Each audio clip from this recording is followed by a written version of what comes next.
हमारे ब्रह्मांड में अरबों तारे और गैलेक्सीज हैं, फिर भी ये इतना डार्क क्यों है? पृथ्वी पर जितने रेत के कण नहीं है, उससे भी 1,00,000 गुना तारे होने पर भी हम अंधेरे को ही हर जगह क्यों देखते हैं? आखिर ब्लैक होल में जाने वाली चीजें असलियत में जाती कहां हैं? ये सवाल सुनने में जितने इंटरेस्टिंग लगते हैं, इनके जवाब उससे भी ज्यादा इंटरेस्टिंग है। ऐसा इसलिए है क्योंकि इन सवालों का जवाब विज्ञान के सबसे खतरनाक पैराडॉक्स से होता है, जिनकी चर्चा हम आज के इस वीडियो में करने वाले हैं। सबसे पहले बात करते हैं ब्लैक होल इंफॉर्मेशन पैराडॉक्स की, जो कि आज तक वैज्ञानिक के होश उड़ा रहा है। ब्लैक होल ब्रह्मांड के सबसे खतरनाक ऑब्जेक्ट है। ये आकार में इतने विशाल होते हैं कि अरबों तारे भी मिलकर इनका मुकाबला नहीं कर सकते। इसके अंदर जो चला जाए वो कभी वापस नहीं आता।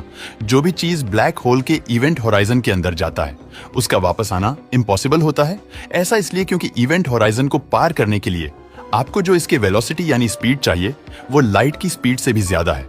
और आप जानते हैं कि लाइट की स्पीड से तेज इस ब्रह्मांड में कुछ भी नहीं।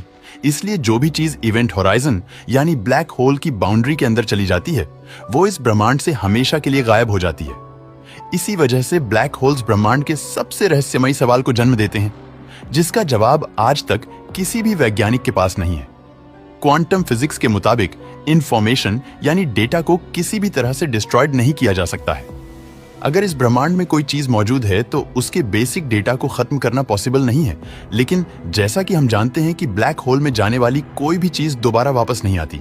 इसका मतलब यह है कि ब्लैक होल उस चीज के डेटा को भी खत्म कर देते हैं। पर ऐसा होना क्वांटम फिजिक्स के नियमों के खिलाफ है। पर ब्लैक होल ऐसा करते हैं। वहीं दूसरी तरफ कुछ वैज्ञानिक मानते हैं कि ब्लैक होल में जाने वाली सारी इंफॉर्मेशन एक दूसरे ब्रह्मांड के रूप में बाहर आती है। हमारे ब्रह्मांड की शुरुआत आज से करीब 14 मिलियन साल पहले एक सिंगुलैरिटी से हुई थी। ये एक ऐसा क्वांटम पॉइंट होता है जिसमें बहुत सारा मैटर इकट्ठा होता है। इंटरेस्टिंग बात यह है कि ऐसी ही एक सिंगुलरिटी ब्लैक होल के केंद्र में भी पाई जाती है। कुछ साइंटिस्ट के मुताबिक ब्लैक होल की यही सिंगुलरिटी आगे चलकर एक ब्रह्मांड का रूप ले लेती है, जिससे इंफॉर्मेशन पैराडॉक्स सॉल्व हो जाता है। ये दोनों ही हाइपोथेसिस काफी अच्छे हैं, लेकिन साइंस बिना प्रूफ के काम नहीं करता। यही कारण है कि इन्हें इंफॉर्मेशन पैराडॉक्स का सलूशन नहीं कहा जा सकता है। अब मैं आपको दूसरे दिमाग घुमा देने वाले पैराडॉक्स की तरफ लेकर जाऊंगा, जो आपको भी सोच में डाल देगा। दी ऑल्वर्स पैराडॉक्स हम बचपन से पढ़ते आ रहे हैं कि हमारा ब्रह्मांड बहुत ही विशाल है और इसमें मौजूद तारे अनगिनत हैं, जिन्हें गिना भी नहीं जा सकता। लेकिन इस फैक्ट के बावजूद जब हम रात के आसमान को देखते हैं तो वे हमें बिल्कुल डार्क दिखाई देता है। अगर हमारे ब्रह्मांड में अनंत तारे हैं तो उनके द्वारा रिलीज की गई लाइट पूरे आसमान को उजागर क्यों नहीं करती?